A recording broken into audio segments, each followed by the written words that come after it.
Hello, my name is Stefan Kartman. Welcome to my studio. Today I'd like to talk about scales, specifically Ivan Galamian's scale system in 24 notes. Ivan Galamian was a famous violin pedagogue. He joined the faculty of the Juilliard School in 1946. While he was there for decades, he produced many great violinists, among them Hexachords and Pinchas Zuckerman, who both became famous pedagogues in their own right. Ivan Galamian was the teacher primarily responsible for the golden age of violin in New York. And this is because he used an organized method of practicing and teaching violin. He produced 2 volumes in the mid-60s of contemporary violin technique. And in those 2 volumes, there were scales, as I just played for you, a 12-note portion of Galamian's scale system transcribed for cello. Let's see, the 12 notes would be on this page. There you see it about halfway down the page. And as you can see, those 12 notes that I played were just a portion of a longer exercise, starting with slow notes and working its way up into faster subdivisions. The reason why Galamian adds this little extra bit to the beginning and the end of each one of the scales is so that he can make it come out to 24 notes. If it comes out to 24 notes, that's divisible by 2, 3, 4, 6, 8, 12, well, not 16, but 24. 16 is divisible if you go up and down the scale twice. It'll come out right. And the idea is that one would play these scales from one rhythm to the next without stopping. And the reason why Galamian was after that specific functionality was so that he could also teach his students to think about subdivisions in the previous rhythm before going to the next rhythm. Let me show you an example of what I'm talking about. The place in the Galamian scale system when you first introduce it to your students that seems to be the most challenging, particularly for younger students, is the move from 2 notes to a bow to 3 notes to a bow. Now, we know that when we play 3 notes to a bow in the space of 2 clicks, that we've got to play the first note on the click, the second note before the second click, and the third note after. So,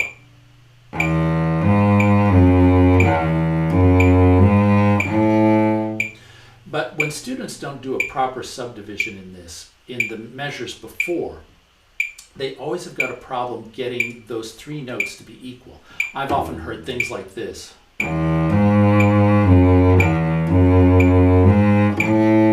And in that case, what the student is doing is dividing this measure, instead of into the triplet subdivision that he needs, is dividing. And here you hear 1, 2, 1, 2 for each one of the beats, right? If I was to rather subdivide that into triplets, right? And let me give you a visual representation of this. So dividing each one of these notes into 3 equal parts, triplet subdivisions. Sorry if I'm not doing this exactly equally. Okay, if we group those,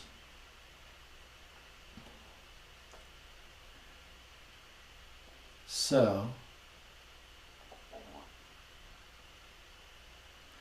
then when we get to this measure, the 3 notes to a bow, we can put 2 of those in each one. Okay, well, there's a lot of markings on there. It looks confusing to me, but let me show you what I mean. If I'm thinking about the triplet subdivisions before I get to the 3 notes to the bow, and I'm going to start here.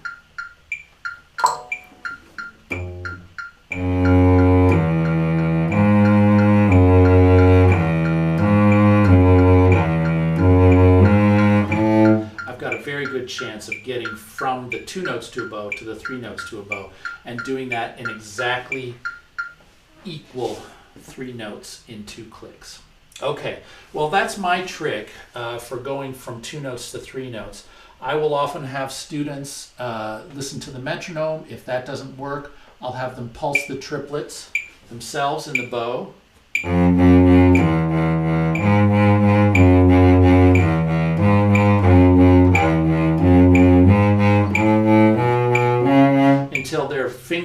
Until their left hand is remembering how fast to change pitches. And then I'll have them pulse and go smooth alternately. So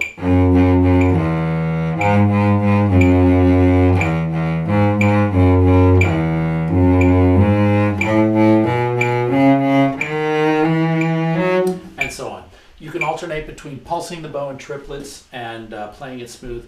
Once you've gotten it smooth, usually they can get the hang of doing that 2 against 3. Okay, that's one hurdle to be jumped over. And then the next part of this is really having to do with getting a quality scale, something that you can bring into your teacher that's just as flawless as you can possibly manage. Well, what's a flawless scale? We want to play it really beautifully in tune, right? And then we want to be able to play the fastest notes very evenly, with no disturbances from shifts. The shifts themselves have got to be really reliable, and so we have to go through stages if we mean to really do battle with this scale over the course of a week. One of the things that we should do is, I would say, first just get the sound of the scale in our ear. If you put on a tonic pitch, a drone, when you practice your scale, it helps your ear to hear each one of the notes of the scale against the fundamental pitch, in this case the E. Now that's an easy one to tune to because it's exactly the same pitch, so we have a perfect interval. This one also is pretty easy to tune, a major third. This one, it's difficult to hear whether that one's exactly right or not.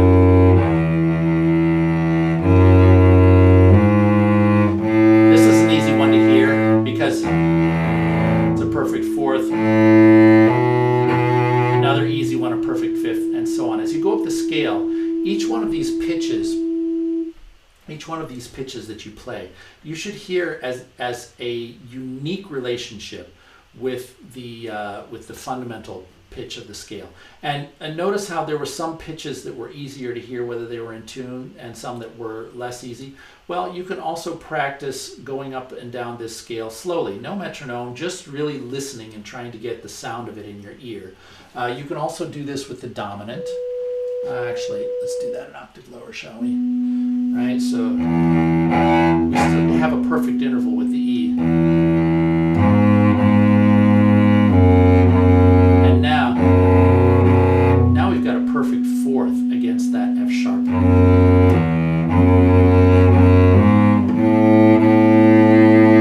A natural, well, there's that whole step of difficulty. Here's your unison.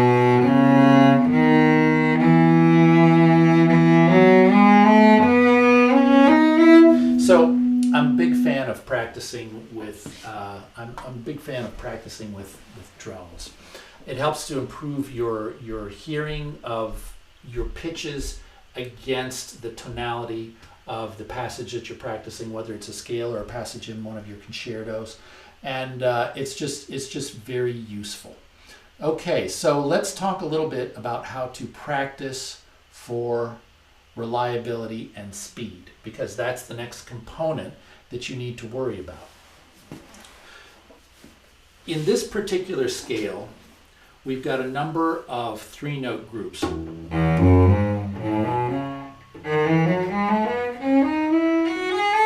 Well, there's a 4-note group right in there. Right? There's a 4-note group in there. Okay. The 2 groups of 3 notes that are the most difficult for me, I'm going to tackle first to show you how I practice them.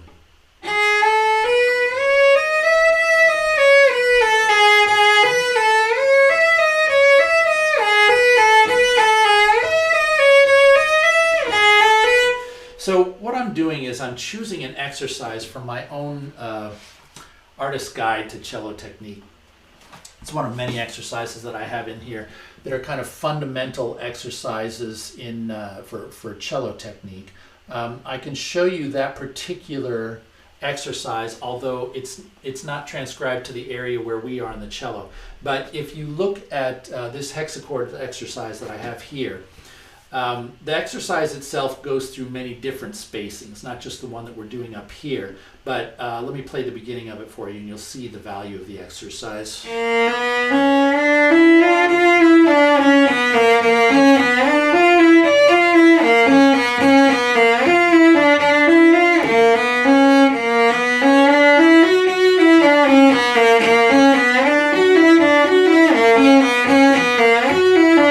So you can see that I'm doing this in different spacings between the fingers and different spacings on the shifts.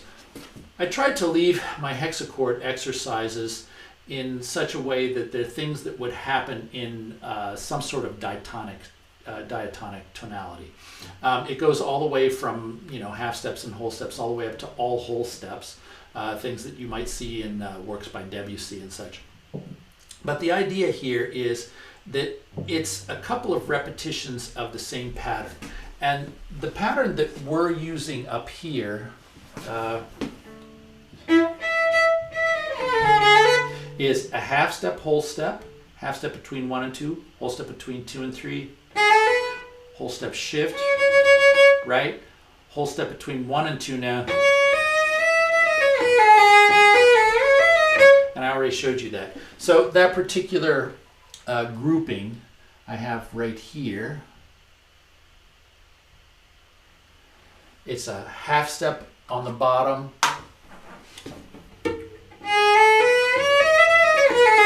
and of course I'm playing it in a different key now. I'm transposing it.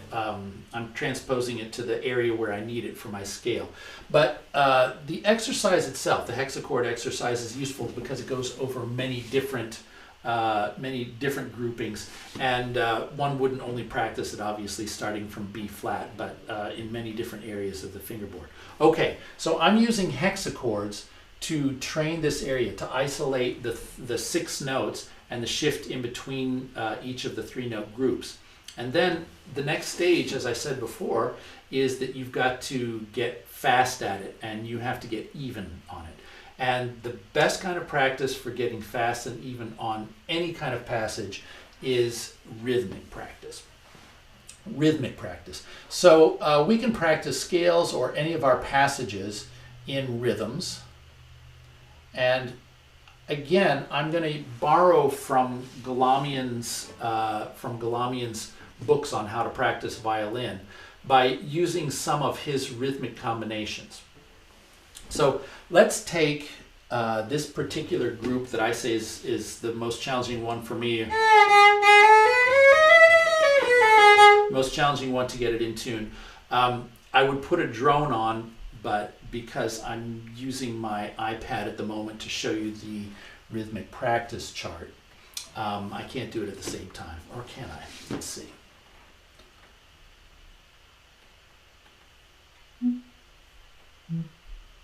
Let's see. Okay, yep, I can. Here we go. So I can practice. Okay, first I'm going to do 3-note rhythms in this case because my 3-note rhythms are going to fit very nicely in with my group of 6 notes.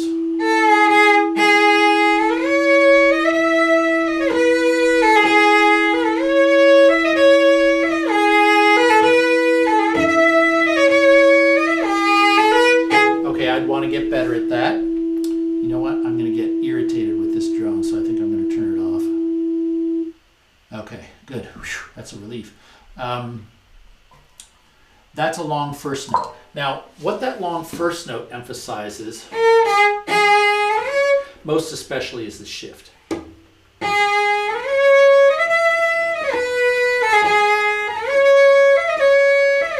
Right? Because you've got the 2 quick notes going into the shift.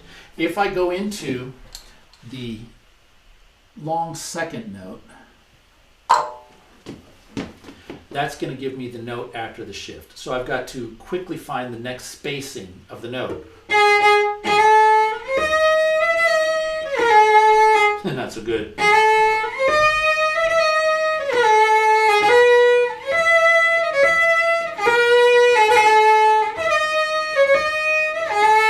Okay, well, if I wasn't doing this for video, I'd drive myself crazy getting better at that. But in any case, you can see where I'm going with this. Long first note, long second note, long third note.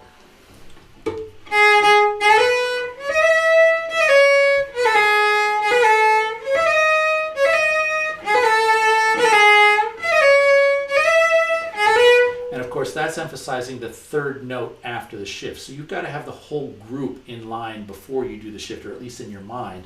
You have to know what the spacing is before you do the shift to get that one right. All right, let's say we've gone and done these 3-note rhythms, and we've gotten good at all 3 of them. You know, pretty soon we're getting pretty competent with that, so that I can do... And that last bit feels really quite comfortable. Let's say that we get to the stage where we want to get even better at it. Well, you can do these 3-note combinations that we just did, and you can reorganize them so that you do, sorry, I'm having all kinds of problems here. You can organize them so that you play the first rhythm on the bottom part and the second rhythm on the top part.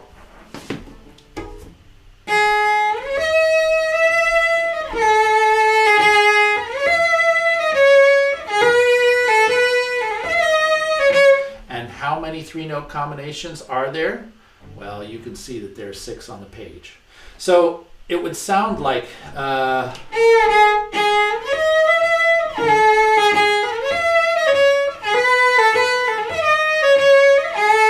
that's the first one. Second one, let me erase this guy here and this guy.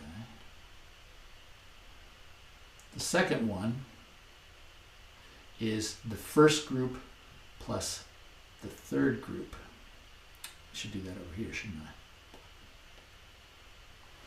I? Okay.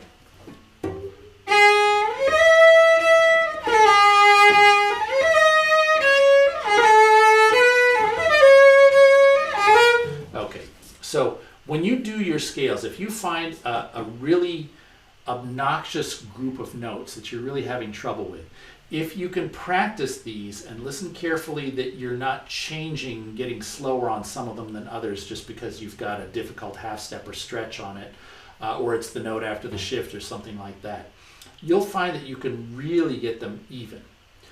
By the time you've done that for each one of these 6-note groupings, let's call it,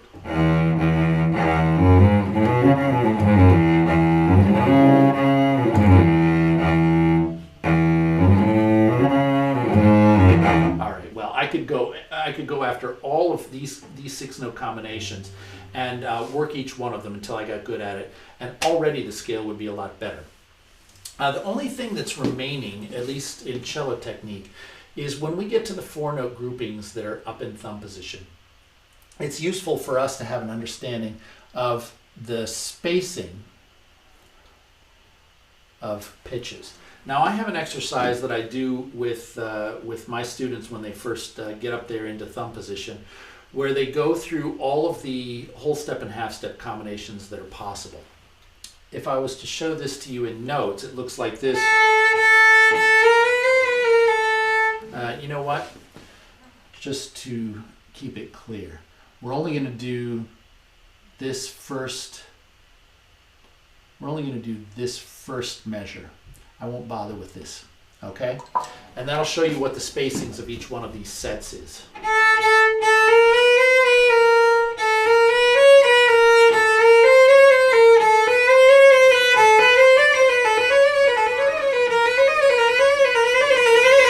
Okay, so all the way from all half steps to all whole steps.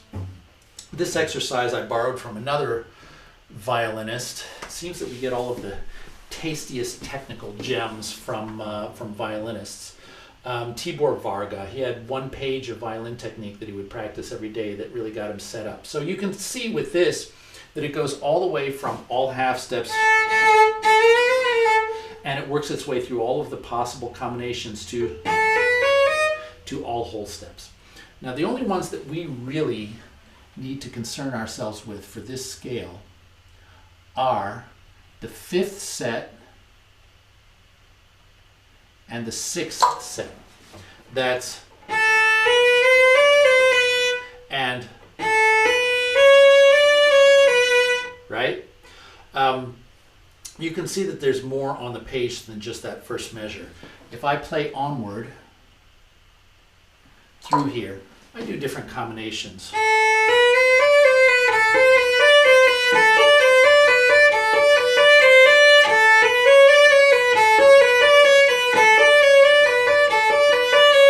So that's going after the 5th and the 6th set, rather than all of the confusing sharps and flats that you might have to do in order to make a chromatic exercise come out with all the whole steps and half steps that you want. It's probably easier if you just do it this way, where you notate the whole and the half steps between the fingers. This is a finger, and this is the space between the finger. And there you see the 5th and the 6th set. And in our scale,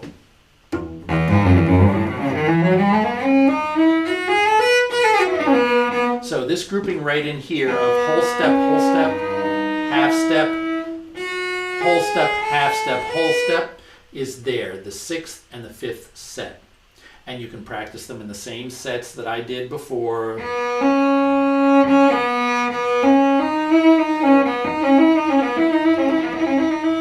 And then, right? In this way, you can kind of get used to the spacing of these intervals so that when you practice, right, so that you have that spacing just sitting in your fingers and you're ready to go from one to the other.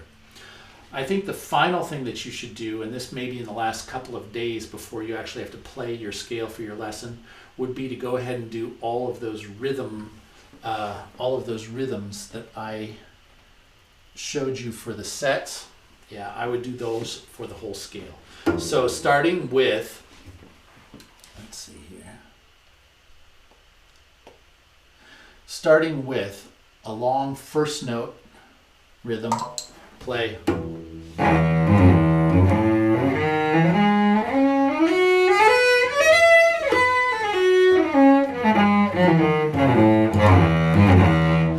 Obviously more in tune than I did. I'm doing this in a big rush now. Here's the second one. And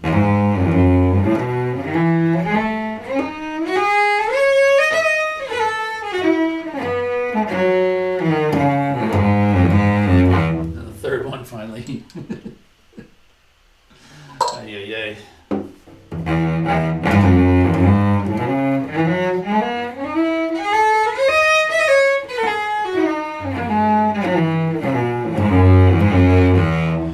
Combinations.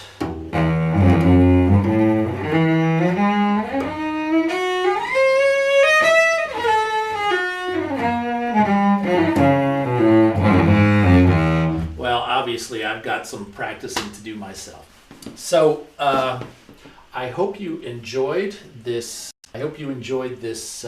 Presentation on how to practice your scales to a very high level. I hope you have good fortune playing them for your teacher or for your own satisfaction. And thank you so much for joining me for this technical presentation on how to practice scales to own them. This is a do-it-yourself how to go to battle with your scales. And if you do find that the methods in here work for you, drop me a line so that I know that I'm not just sending this out into space. I always like to hear that it's helpful to somebody. Yeah, again, thanks for joining me in my studio, and practice well.